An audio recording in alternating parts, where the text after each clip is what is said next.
Broadcasting live from the KSHP studios in the heart of Las Vegas, Nevada. It's time to get on the right side of sports betting. It's time for the Odds Couple. Welcome to the Odds Couple on KSHP AM 1400 Radio. We're live and worldwide, Vegas Video Network. My name is Scott Pritchard. I'm a professional sports bettor handicapper featured on Pritchard'sPicks.com, joined as always by the GM of KSHP, Brett Grant. Happy Thursday. Happy Thursday. Happy Game 7 of the NBA Finals. Always a great day. We're going to recap some hockey. We're going to get to that in about 30 minutes. Right now, a very special guest on the phone, my friend Tim Donaghy, former NBA official. We're going to talk Game 7, Heat taking on the Spurs. Tim, how are you? I'm doing great, guys. Thanks for having me. How's everything in Florida? Terrific. Couldn't be better. A little bit rainy lately, but the weather's been good. Well, we're very happy to have you on our show, The Odds Couple, today. Brett Grant and I talking NBA basketball on a day-in, day-out basis. Exciting game tonight in Miami. The Heat favored by 5.5, 6 points. Most of the places have 6, whether it's in the Islands or the Las Vegas Sportsbook. Tim, how do you see this game? How do you see these two teams matching up for Game 7? I think you're going to see definitely a close game, and it's going to come down to who shoots better. Again, every team that's won in the series has hit some big shots from behind the three-point line, and I think that who's ever hot from behind that three-point line tonight is going to be the winner of the championship. Tim Donaghy from his own sports betting site, refpicks.com. We promote Tim on a day-in, day-out basis. I'm one of the featured handicappers on that site. Tim, you've got a stable of good, sharp people. My good buddy Paul Bovey is on that site as well. Tell us a little bit about your site, refpicks.com. Refpicks.com is just a site that puts together a bunch of terrific handicappers. Like you said, we're fortunate enough to have Paul Bovey and yourself a part of our site. Guys have been in the business for years, guys that have been successful for years. And, we just try and put out a good product day in and day out, put winners out there. And what that does, of course, like it keeps people coming back. So we've been pretty successful in our first 6 months, and we're looking forward to continuing that. One of the things I've talked about on a regular basis on the Odds Couple, Tim, is the fact that you were a NBA official from 1994 to 2007, and I know David Stern, the commissioner of the NBA, we've gone on record many times, we're not a big David Stern fan. We see him as a egomaniac, a bit arrogant, a bit corrupt in my objective, unbiased opinion. I want to get your take on this because I know he himself tried to block your book on the Inside Scoop, the camaraderie fellowship of NBA officials. Tell us about that. Yeah, no doubt about it. He certainly has a very big ego. He's able to get a lot of things squashed in the media very quickly, and he had attorneys go into the offices of 60 Minutes and also the offices of Random House and basically threaten them not to run my story or print my book. Fortunately for me, 60 Minutes basically told him to go pound sand, and Random House canceled the book originally, and I was able to get it published by somebody else. So, it's something that he's a powerful guy, and, he's somebody that can get a lot of things done. And we saw in Game 6 in the NBA Finals that, the NBA skirted a really nightmare situation with 5.2 seconds left when the officials went over review that three-point shot. What a lot of people didn't realize is that San Antonio snuck in a sub of Tim Duncan, and if San Antonio would have ended up winning that game and been awarded the NBA Finals trophy, they would have to go back and play that last 5.2 seconds because Miami would have appealed that game and been able to replay those last 5.2 seconds because a rule infraction was in fact missed. Would they have actually done that, Tim, you think? I mean, I've never heard of that. They have done it before in certain situations, not many in the last 20 years. I think only 2. And what they do is they wait till those 2 teams meet again, and they replay from the point where the rule was misapplied. Miami would have had to put up, I believe it's $250,000 for the appeal, but I don't know how they wouldn't be able to win that appeal because you're putting a player on the floor, misapplying a rule, and giving the Spurs an advantage. So I don't know what they would have been able to come up with, but it would have actually been a huge disaster for the league. Oh, that would have been Armageddon. all the way through, from San Antonio to Miami and all points in between. I mean, the league has already it's been an interesting final. I mean, a very good final in a lot of ways. I wanted to ask you this, because a lot of people talking about this quite a bit. I don't think it's that big of a deal, but a lot of people are making it a big deal. And from your perspective as a former referee, about flopping. If I'm a referee, I'm going, look, it's either I'm going to call a foul or I'm not going to call a foul. If you're flopping, you're flopping. I'm going to leave it alone. If I'm duped by a flop, I get duped by a flop. I don't understand why it's such a big deal. Players in every sport have been trying to find ways to take advantage of a rule here or there in every sport since the creation of sport. Why is this such a big deal? I think it's such a big deal in the NBA because certain players are able to get away with it more than others, and that star treatment that the NBA so much accustoms themselves to plays into effect, and they just want to try and get rid of it completely, but they're not going to do that until they really start finding these players more money, because finding them $5,000 is really meaningless to them, especially if it's working. I mean, we all know that LeBron James came out with comments during the Indiana series where he said the reason he flops is because basically it works. So what he's basically saying is our referees aren't that great and we can fool them, and that's why we do it. And I think a lot of the officials in the league office took offense to that. I think you're going to see these fines escalate next year to where they can try and get this out of the game altogether. Tim Donaghy, our guest on the Odds Couple today. KSHP AM 1400 Radio, Sin City, Las Vegas, Nevada. We're live and worldwide on Vegas Video Network. My name is Scott Pritchard, Pritchard'sPicks.com, also featured on VegasInsider.com. We have close to 1 million views per day. And my good buddy Tim Donaghy, I'm on his site, RefPicks.com. Business is good. I know this site has not been up all that long. Is that correct, Tim? The site's been up about 6 months, and it's a work in progress. We're getting the kinks out, but the bottom line is, and just like, I've talked about with many other handicappers on the site, winning can cure everything, and everybody can put up with the little kinks that we have right now. But it's definitely been a success early on, and I'm excited to move forward with it. Well, I was very intrigued in reading your book about your experience from 1994 to 2007 being one of the top referees, officials in the NBA. And I want to talk specifics about you didn't hold back. I mean, you talked about the likes of Dick Bavetta. You talked about Steve Javie, who has been one of my least favorite people based on the fact he had a personal vendetta against one of my favorite players, Allen Iverson, who never took a play, never took a game. He'd take a practice off every now and again.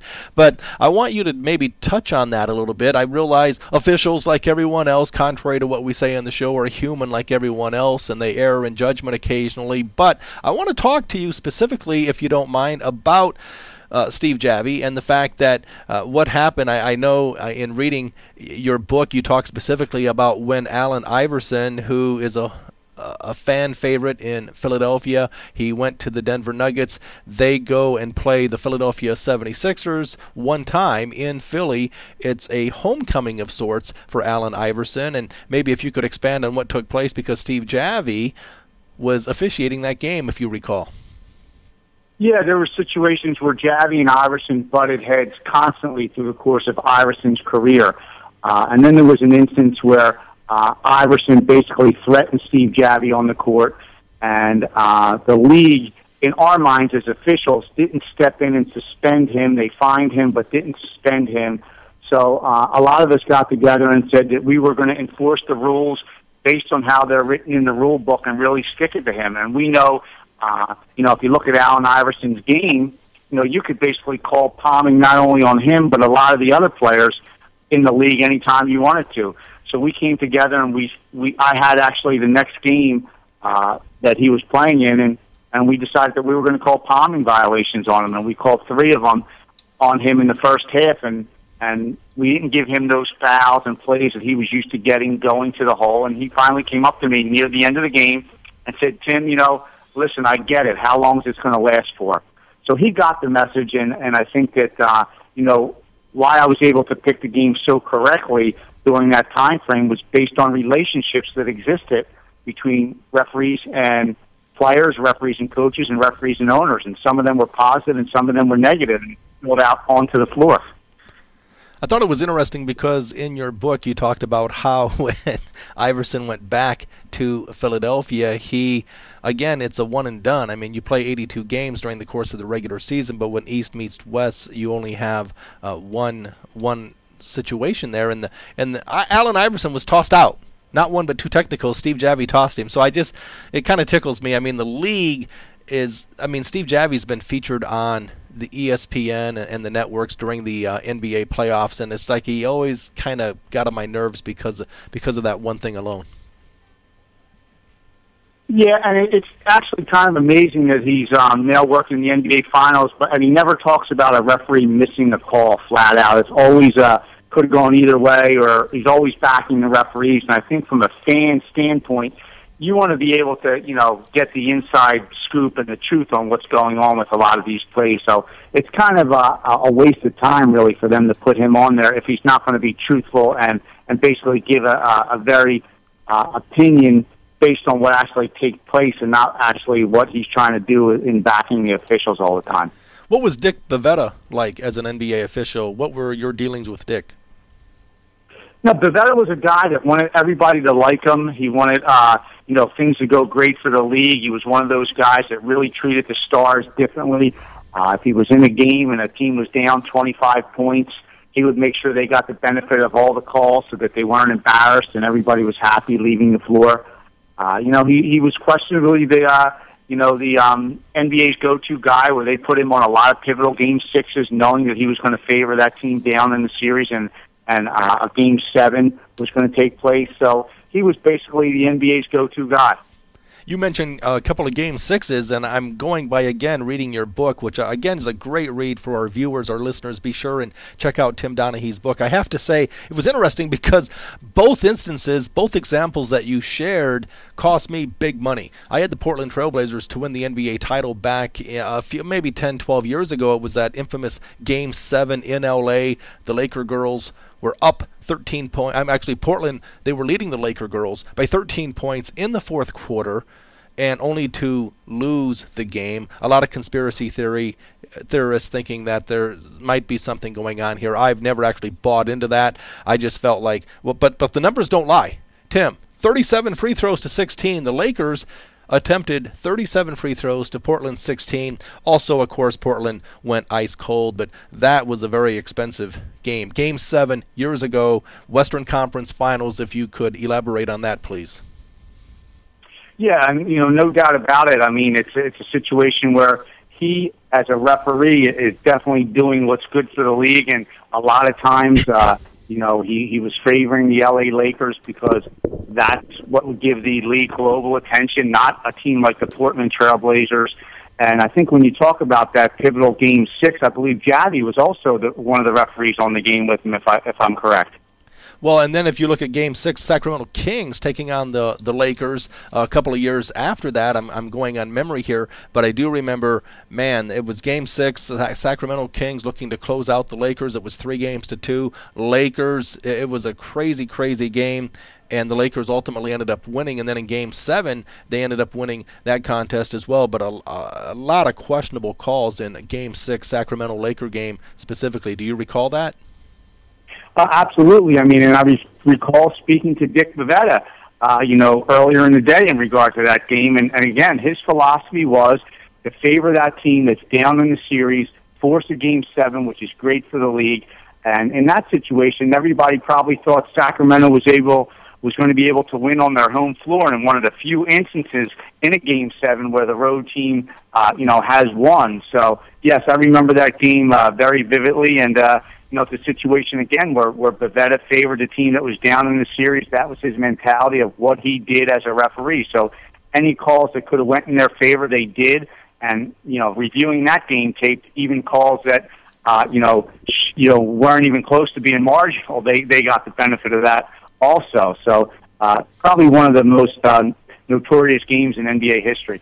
With us on the phone line, Tim Donaghy from RefPicks.com, former NBA referee. And Tim, I want to ask you about the referees for tonight's Game 7. Dan Crawford is one, Scott Foster is the second, and Monty McCutcheon the third. All three of these guys, if you go by against the spread, regarding the home team. All three of them are big underdog guys, and with the line sitting at basically 5.5 or 6 wherever you look. The Spurs actually, Scott, as you know, 4-2 against the spread so far in this series, including 2-1 in Miami as well. Any insight to the referees tonight at Game 7? I think these three guys tonight are pretty good play calling officials. Foster tends to stretch out of his area and call a lot in front of the other referees, and I think you'll see that again tonight. We saw that in the last game that he just officiated, and when he stretched out of his area, he got a lot of plays wrong.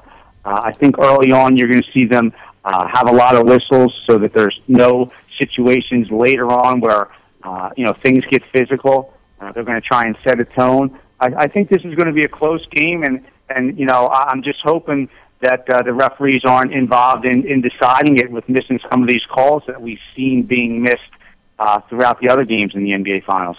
Tim, as a diehard San Antonio Spurs fan, I really try to deal with an objective point of view. I say I'm a fan of the San Antonio Spurs, but fact of the matter is, everyone on this show knows I had a big fat future on the Spurs to win the Western Conference at plus 250, plus 220.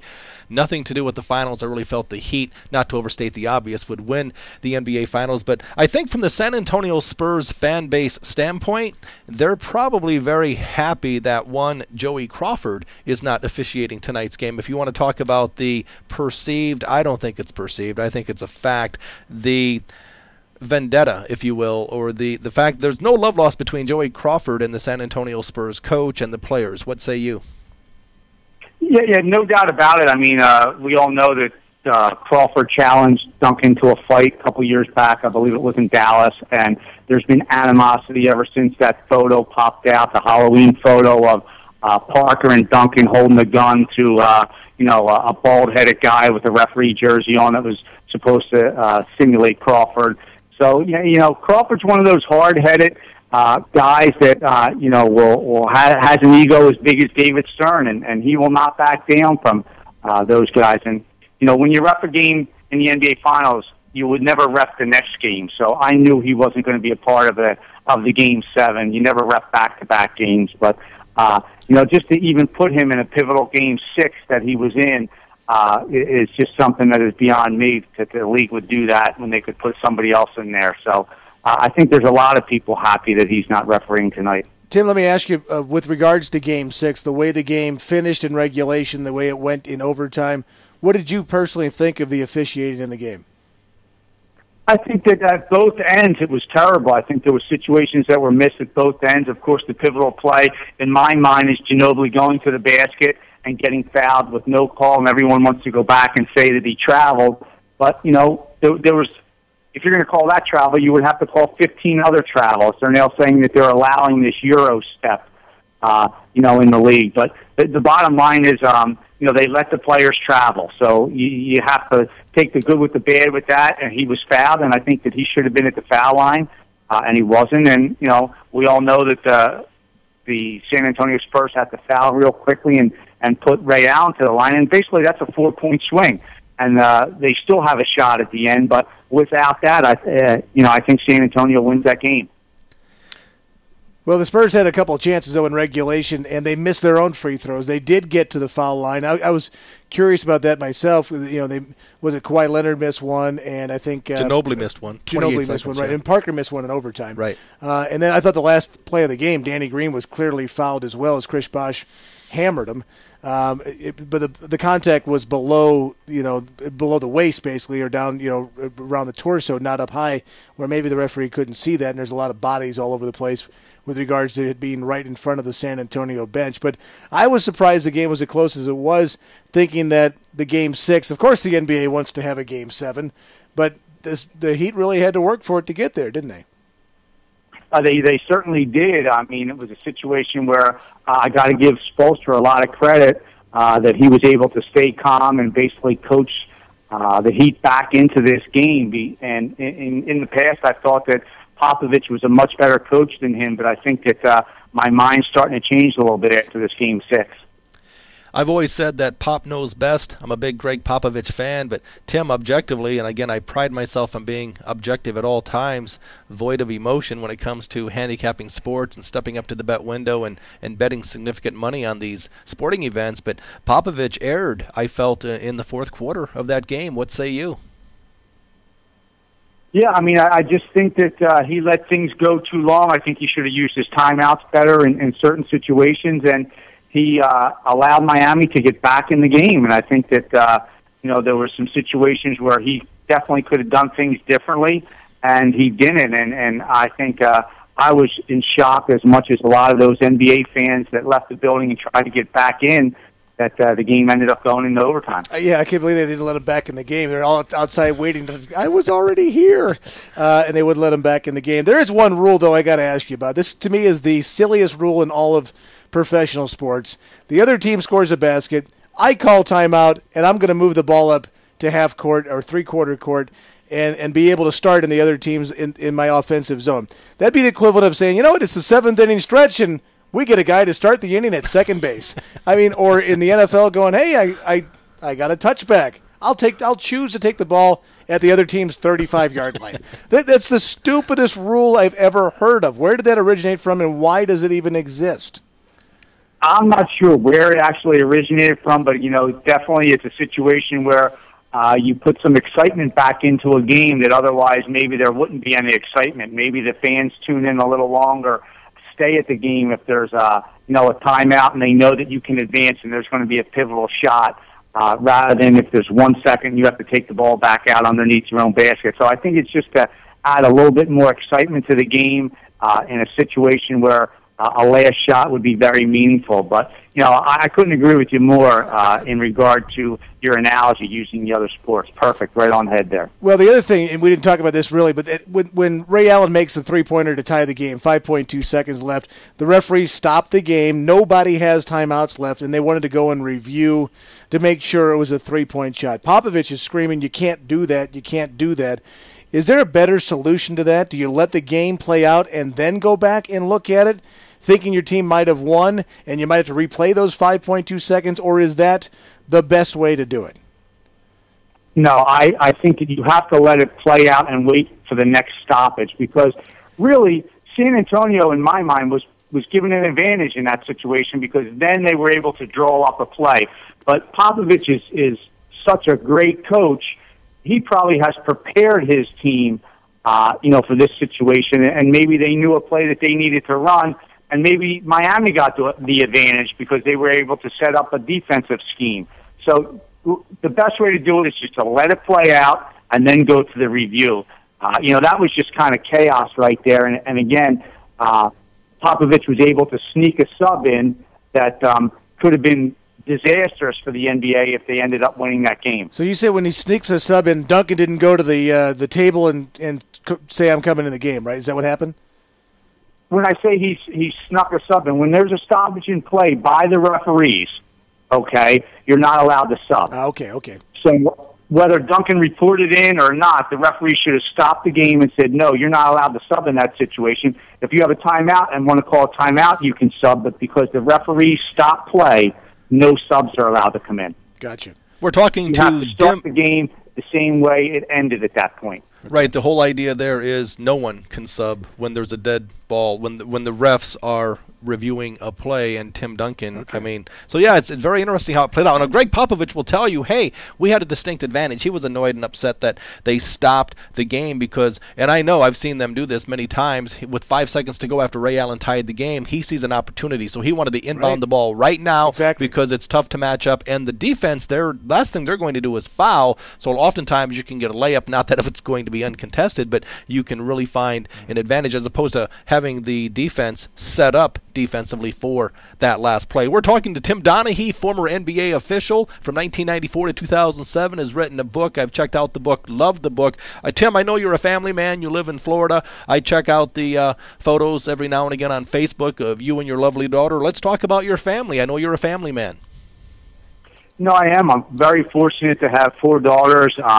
We live in Sarasota, Florida, and I see them quite often, being a divorced father. So, I'm just excited that things have turned around, and we're back on good graces, and we're able to spend a lot of time together after, of course, my troubles that I caused by myself. So, I'm just excited that things have turned around, and I'm looking forward to moving forward. We're all human. We all make mistakes. I respect the fact that you manned up, you paid your debt to society. But let's talk. I know today, in talking with you on occasion, that you are on the speaking circuit. Tell me what people want to hear most about when you speak. I was just recently in Las Vegas at the Mob Museum, and they loved the stories of the NBA and how I was able to pick the games based on relationships that existed. They just love to hear what actually went on behind the scenes and how grudges are taken out onto the floor amongst the referees. If one referee has a problem with a player and that referee's buddy is officiating the next game, how they kind of stick it to that player also. So they just like the behind-the-scenes stuff, which really intrigues a lot of people, stuff that's not out in the public.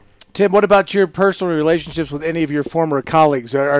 Is any of that open to you at all, or are you basically a pariah when it comes to what happened to you, or is there bygones be bygones? Where's that at now? I still have some relationships with referees that have retired. I have relationship with one or two guys still on the staff, and I also have some relationships with some people that are associated with some of the franchises. So for the most part, the amount of friends that I had has dwindled, but I still have some. Well, that's good. Now, Tim, what does the future hold for Tim Donaghy? I think just doing what I'm doing right now, refpicks.com is young and growing, and as long as that's going to continue to grow as it has from day one to the present, I think things are going to be terrific for me. Definitely staying the lives of my four daughters as much as possible and keep a positive outlook and learn from definitely the things that I did wrong and the mistakes I made. How did you what triggered you to get involved with officiating? Maybe share some background information on what triggered the idea of wanting to become an official and your experience that led you to the NBA. I think that my father was a top college basketball referee. As I was growing up, I loved the game of basketball. I would travel to a lot of games with him. Being 5'9.5" with good sneakers on, I wanted to stay a part of the game, but just wasn't able to because my talents weren't what they were. And to stay a part of the game, I decided to start officiating, and I was very fortunate to work my way up and be seen by some guys that were involved in the NBA and given an opportunity to get into a training program in regard to the league and basically be selected to be a part of that staff. So something I definitely worked very hard for, and I miss it today. It was a great job, provided a great living and a way to support my family. So it was definitely a great ride while it lasted. But unfortunately, I made some mistakes and screwed it up. But like I said before, things are getting better day by day with other opportunities. Tim, what do you miss most about officiating in the NBA? I think just being a part of the game on the floor and the excitement that brings along with it. You're on the floor with the greatest athletes in the world. You're a part of making split-second decisions in regard to the game, and just the camaraderie of being a part of the NBA is something that I definitely miss. We're going to get right back into Game 7, Heat taking on the Spurs. And wrapping things up with you, Tim, again, if you could tell us who you like and why and or how you see tonight's game being played out. Well, right now I have the plays up on refpicks.com, but I'd rather not give out the side that I like because of the fact that it's up there on the site. But, it's going to come down to shooting in my mind. It's going to come down to who can step up and hit those big shots when the pressure's on, like Ray Allen did the other night. There's a lot of history of the home team winning Game 7s, but when you talk about the point spread and putting 6 points up there with the San Antonio Spurs, it's definitely a decision that is a tough one, but I have a big play up on refpicks.com for that. Tim Donaghy joining us on the Odds Couple today on KSHP AM 1400 Radio, live and worldwide. Vegas Video Network, Scott Pritchard, Brett Grant. On behalf of Brett, Tim, I'd like to say that it's been great having you on the show. We hope to have you on a regular basis. Want to wish you continued good luck. Thanks for reaching out to me to have to be a part of your team at refpicks.com, and we'll talk real soon, okay, buddy?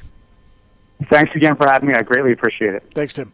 Tim Donaghy, former NBA official from 1994 to 2007, the founder of refpicks.com. Check it out. He has a strong opinion on tonight's game in regards to the side. The point spread for this game, 5.5 in the islands. Most places in Vegas have it at 6. The Miami Heat at home. And I'm not big on drama, Brett, when it comes to betting sports, but I am intrigued with how this series is playing out. The San Antonio Spurs, I love the fact that they're very mechanical. They believe in a system. They rely on the system.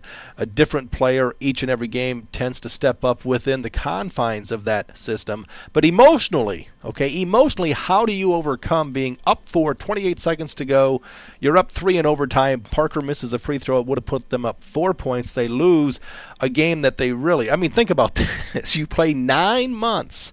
9 months, it comes down to Game 6. The Spurs are up 3-2. 17 years in the league for Tim Duncan, going for that 5th ring. The game is over. The championship is yours, but you lose in overtime. And Old Man River, it's not like this team, young and can bounce right back physically. The game went long. It was an overtime game, and they have a day and a half turnaround time. So I'm intrigued. If any team can do it, it's San Antonio, because you're talking about a team that's proven, but you're also talking about a team that's a little long in the tooth. But emotionally, how do you overcome the big bad boys of the Miami Heat, a team that won it last year, the best team in basketball? They're at home, and the refs. David Stern wants the Miami Heat to win. What say you? Well, there's a lot of things stacked against them. And as I said yesterday on the show, after they lost Game 6, I didn't think they had a chance to win tonight. But the one thing about San Antonio is that they're proven, their experience, their veterans. If anybody can forget what just happened to them, I think it's the older player versus the younger player. So guys like Ginobili and obviously Parker and Duncan, they've got to be the ones in that locker room convincing Danny Green he's got to play better tonight. Because if Danny Green had a nice Game 6, they win the game. He wasn't very good. They got to calm down Kawhi Leonard and say, hey, you missed a free throw. Forget about it. We still have another shot to go out and get this thing done. There's not a lot of teams that are going to go into Miami and win Game 7, I don't think, overall. But if there's going to be a team you got to pick that could do it, it's going to be this particular team. The Spurs have been very resilient. Nobody really talks about how good the Spurs have been. They've got 4 championships, and they are it's like they play in Siberia of the NBA. They really do. They've got a great team, and if that team was called the New York Knicks, it'd be one of the greatest teams in the history of the NBA over what they've done over that period of time. So it's why Greg Popovich is as good as he is. Can he get this team ready to play? And if there's a coach I had to pick, I think he's going to have them ready to play. The question is, what happens with the Heat, for example, late in the first quarter, sometime in the second quarter, if the Spurs are down double digits? Can they come back and make it competitive? We know the Heat, if they're down double digits at home, are going to make a run. We just saw it. What happens if the tables are turned the other side? Do the Spurs get blown out, or are they able to come back? We're going to find out. I think that's a cue to bring in the big bad wheel.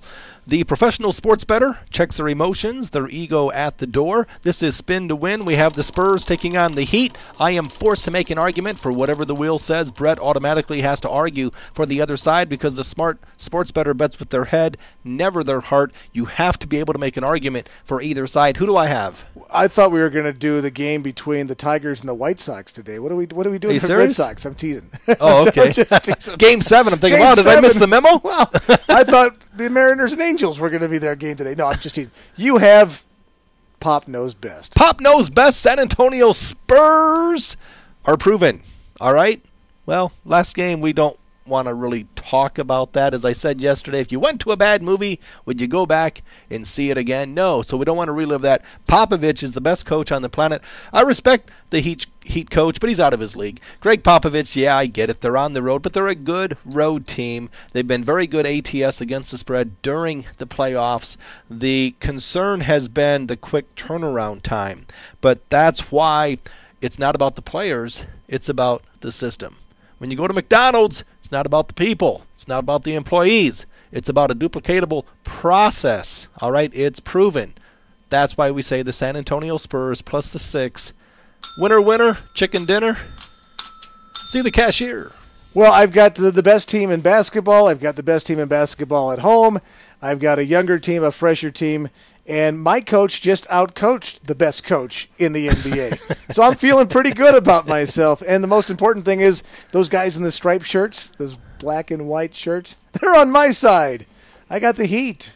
I don't think, as I said yesterday, I think the Spurs missed their chance to win the NBA championship. I think the Heat win tonight. And that's just the way it is. Interesting. I mean, you look at the Heat and the Spurs and how they match up. I mean, the money's come in on the San Antonio Spurs because, again, in Game 6, it was 7.5, 7. This game, 6. Money in the Island's coming in on the Spurs, bet down to 5.5.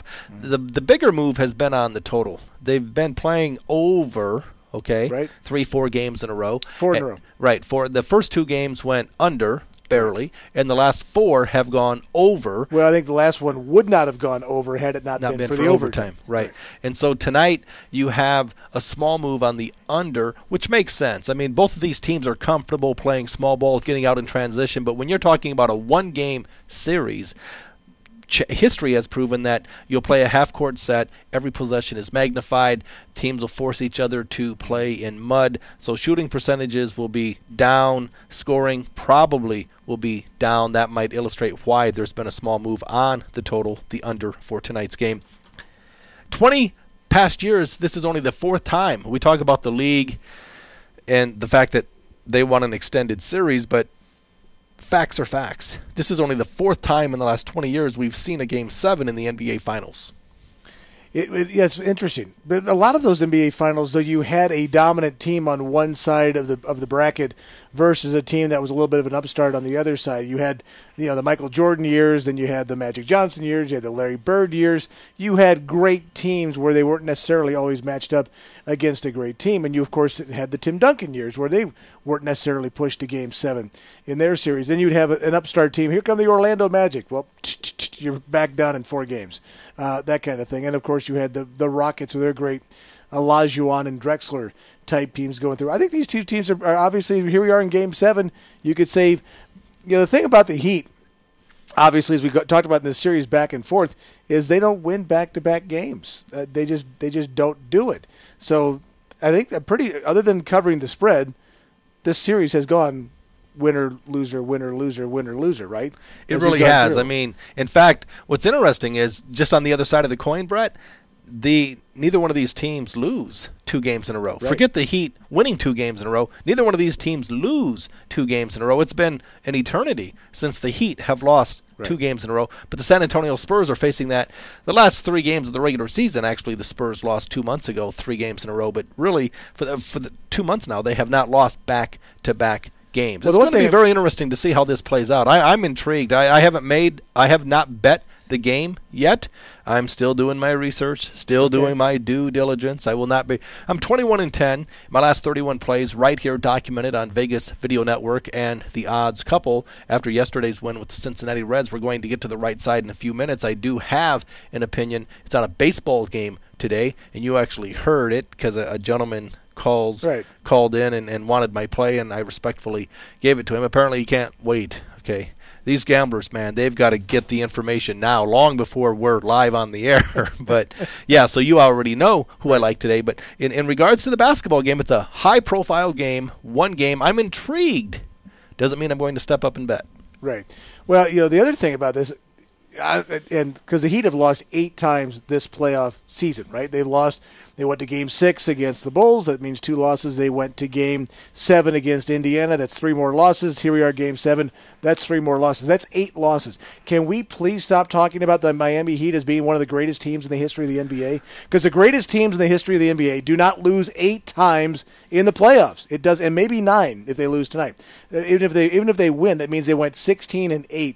A winning percentage of .666, 15-1, 14-2. Right. We've seen that over and over again by the great teams of the NBA. The Lakers and the Bulls and the Celtics and the great teams have done that. The Miami Heat are not on that list. So to me, when you're talking about the great teams don't mess around in the postseason. We beat you, we step on your throat, we eliminate you, we move on to the next opponent. The Heat have not done that. To me, they're not even close to being one of the best teams in the history of the NBA. It's a great point because no one cares. I mean, it's quite an accomplishment. Regular season, they won 27 consecutive games, second in the history of the league. They're playing New Orleans. They're playing Charlotte. They're playing Detroit. They're playing Milwaukee. They're playing bad basketball teams. Look at the Eastern Conference in comparison to the Western Conference. It's not even close. I mean, you look at the fact that they went 45-3, and again, even if you're playing in the NBA, to go 45-3 against anybody is quite an accomplishment. But your point's well taken. I agree with you. I mean, the fact is, a lot of people put this team on a pedestal, and we're seeing now that they're not as good. They're a bit vulnerable. They're probably going to win tonight's game, the Miami Heat. But the fact is, they have, as you say, lost 8 playoff games after sweeping a very average, if not bad, Milwaukee Bucks basketball team. Going to be fun, man. I mean, again, tonight, from start to finish, I will be tracking and watching tonight's game. I'll be at my son's baseball game. Really? Yeah. You'll be tracking it. I mean, I'll be watching tracking also. It on my phone. I'll be looking to step up and man up for the halftime, depending upon what I see for the first half. If I can find a half point and half the best of it for the second half on a side, more likely on a total, but we'll see. So with the line where it is, and I know we always talk about a sharp number. Is 5.5? Is that a sharp number from the standpoint of where this game should be, based on the fact that the Spurs are 4-2 against the spread and 2-1 at Miami against the spread? The odds makers say so, and I respect the odds makers. I respect the market even more. I mean, this line opened 6. There was a touch of 6.5, and now money is trickling in. In the islands at Pinnacle, I saw it was 5.5 on my way to the studio this morning. So, I mean, I think that's about right. 5.5, 6 points. I mean, the thing is, I was watching the game with my girlfriend the other night, Jessica, and it's like, wow, amazing. I mean, the Spurs up 10 going into the fourth quarter, up 13 late in the third. The point spread for the game was 7, and now we're watching with 3 minutes to go, and it's a 3-point game, and it's a photo. I didn't have any action on it, but it's just, again, so these odds makers, when they hone in on one game, high-profile game, NBA championship, they have 2 to 3 days to get the number right. For all intent and purpose, that side, I don't care if the Heat win by 30 or the Spurs win straight up. That's probably the right number, 5.5, 6. Obviously, if you're going to bet the game and you like the Spurs plus, you probably should have bet plus 6.5 yesterday when it was out there. Conversely, if you like the Heat, why would you lay 6 when you could lay 5.5? So it pays to shop. That's for sure. All right, you're listening to The Odds Couple on KSHP, AM 1400 Radio, live and worldwide, Vegas Video Network. Check out my sports betting seminar on this strip. Football weekend, September 6th on a Friday from 9 a to 5 p. How to bet football and win. I'll be joined by my good buddy, colleague, mentor, fellow professional sports bettor, Dink. Dink was featured in the movie Lay the Favorite, starring Bruce Willis as Dink. Check out the information on my site, pritchardspicks.com. Your investment, $6.95. Sign up by August 20th. It's $3.95. So that will be opening weekend. Harrah's on the strip, talking football betting. It's never too early to talk football. No, the lines are already out, right? Games of the year, week 1 lines. People have already been betting football. I think they should have football 12 months out of the year. I'm sure they do.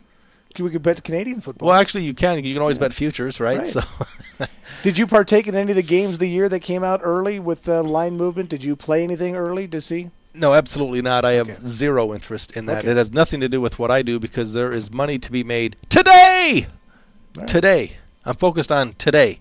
And I don't want to get... You have commitment issues. I do. Yes, I do. That's well documented. Exactly. The idea here is I don't want to get...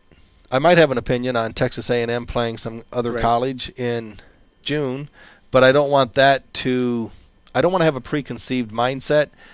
Every game is an independent contract. It's a 3-hour contract. I don't want to get emotionally attached. It's like Gilligan's Island with you. A 3-hour contract. It's true. A 3-hour contract. And in fact, I actually prefer an hour and a half. Okay. That's why I bet first half, second half, first 5 innings of a baseball game as opposed to the entire 9 innings. So we're going to take a commercial break. Brett Grant, Scott Pritchard together. We are the Odds Couple. We'll be right back. Have you ever thought you should be on the radio? Or have you considered doing an online video show or podcast? If so, now is your only chance to do both at the same time. KSHP and the Vegas Video Network have teamed up to provide the only multi-camera broadcast quality video and live radio simulcast in Las Vegas. And instead of having your show played at some ungodly hour, the KSHP Vegas Video Network partnership is producing shows that play from 10 a.m. to 3 p.m. Monday through Friday. Imagine having your own radio show broadcasting to the entire Las Vegas Valley, and combine that with an online presence that is viewed in all 50 states and 150 countries, both live and on demand. This is a first and an outstanding opportunity to give voice to your business, your ideas, and your talent. If you'd like your own show on KSHP and the Vegas Video Network, contact us today at 221-1200. That's 221-1200. Welcome back to the Odds Couple on KSHP AM 1400 Radio, Sin City, Las Vegas, Nevada, live and worldwide. Vegas Video Network, live chat up and running. My name is Scott Pritchard, professional sports bettor, featured on Pritchard'sPicks.com, joined by Brett Grant, GM of KSHP. Together, we are the Odds Couple, live Monday through Friday from 10A to 11A. Tomorrow, I'm on the road. Father-daughter weekend. I'm heading back to the Big A to see the Angels play interleague baseball against the Pittsburgh Pirates. Well, nice. I'll be calling in if that's allowed. Sure. Will you answer, or do I just call in? Hey, I'm 1 for 1 so far. I'm a Hall of Famer at answering the phone. We would like for you to continue to reach out to us. We would love to have you be a part of the show. You can do that by emailing us at oddscouple@vegasvideonetwork.com. That's oddscouple@vegasvideonetwork.com. Now, we also have web-based voicemail. Simply go to our site, Vegas Video Network. Right-hand side, there's a red bar. Click there. Middle of the page, a green bar. Hit Start Recording. Live chat up and running. Studio line open, 702-221-7283. If you do miss us live, reach out to us. Vegas Video Network, YouTube, iTunes, Roku. Frustration! That's what I'm talking about! That's my life! Day in, day out. Welcome to my world. Sports betting. Are you kidding me? Well, are you kidding me with last night? What a great hockey game last night. Game 4 of the Stanley Cup Finals saw the Chicago Blackhawks even the series with a very high-scoring 6-5 win last night in overtime. And as I told you, it was going to be a low-scoring game, right? As I told you yesterday. The Blackhawks jumped out early. They got a big lead. The Bruins came right back and tied it. I played the Bruins yesterday, thinking the Bruins at home, a cheap price, minus $1.27 or something like that is what I had on the game. I like that price. And I thought it was a good spot for them. The Blackhawks had not been playing well. They hadn't been scoring well. And I was depressed. I was elated. I was depressed. I was elated. They went back and forth, and finally in overtime. This is why I love hockey so much, because you see the grit and determination that goes into the game. And the Blackhawks, Brent Seabrook, the defenseman, scores in overtime, about 10 minutes in overtime, to tie the series. And I didn't mind. I didn't like the fact that I lost my bet, but at the same time, what a wonderful game it was last night. High-scoring 6-5 win. So for that, I just love overtime hockey. Are you kidding me? Give me more overtime hockey. That's what I want.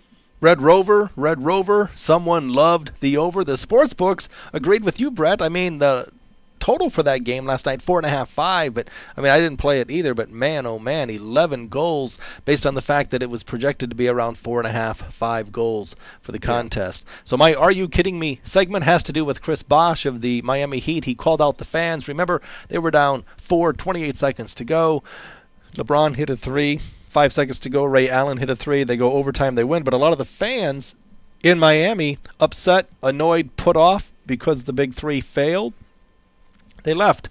Chris Bosh called out the fans that left and said you should not be allowed back for Game 7. Chris Bosh, are you kidding me? Get over yourself already. What Chris Bosh didn't know is they were running over to the Marlins game. Well, that's interesting. But what nobody's ever had a Marlins game. They hear, hey, good seats available for the Marlins game. Well, the fans left, the building. Right. Well, Chris Bosh left. He just didn't leave the building. I mean, what did he do? He didn't do anything He had other the big than that rebound. the big rebound in regulation. Right. But to call out the fans, I don't think that's a good idea. He actually has been rebounding better. He's got a couple of double-digit rebounding games in this. I think the last 2 games of the series. He's a talent. He can play. Yeah. I would just dogging the guy because he's no. dogging the fans. That's what happens, my friend. Well, usually, life lesson. Usually, if you leave after this, at baseball games, for example, after the 7th inning, they let you leave, or you can leave. But after about the 8th inning, they open the gates back up, and people can kind of stroll into a game. Yeah. And they said that's the way it was in St. Louis. Well, life lesson with Chris Bosh. If you say bad things about people, people will say bad things about you. You think so? Don't ask me how I know. You know. This is the Odds Couple on KSHP, live and worldwide, Vegas Video Network. I'm excited. This is the part of the show. I'm always excited when I'm here at the studio, but more excited the later we are in the show because we're this much closer to putting money into your pocket as Brett and I together put you on the right side.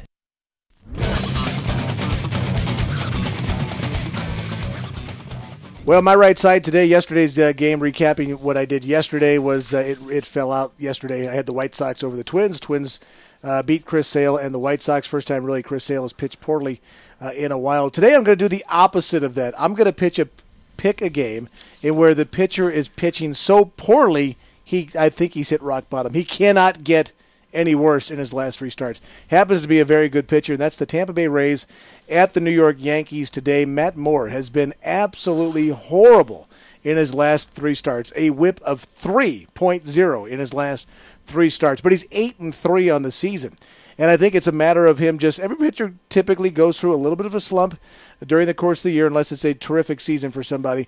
And he's in a good matchup today, I think, against Andy Pettitte in a lineup that he's going to be able to handle with the Rays and the Yankees. I like the Rays and Matt Moore, even money today, plus 102 actually, against the New York Yankees. The Tampa Bay Rays have been a very good over team. You talked about questionable pitching, but, man, they've been hitting the ball very well, and that lends itself. It's a good recipe for the over, a la the Angels, with the exception of last night's game, 1-0, the final score. But, yeah, the Rays have been a good over team. They have been.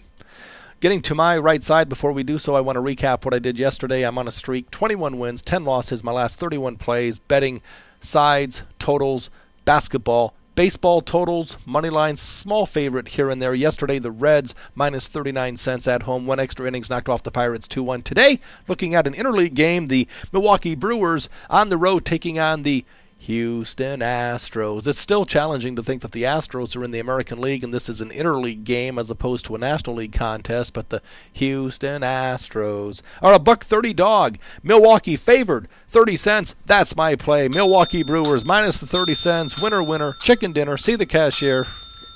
Man, that bell has been battered. I'm calling the shelter for abused bells. This bell has a mind of its own, unlike you and me. It needs to be caressed and smacked properly.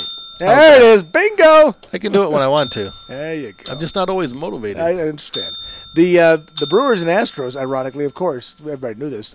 A year ago, they were division opponents. Now it's an interleague matchup. So that means the pitcher doesn't have to bat in that game. And that's Yevgeny Gallardo, right, going for the Brewers today against Luke Harrell, I think. Yes. In that interesting matchup. The Astros have been as bad as they are.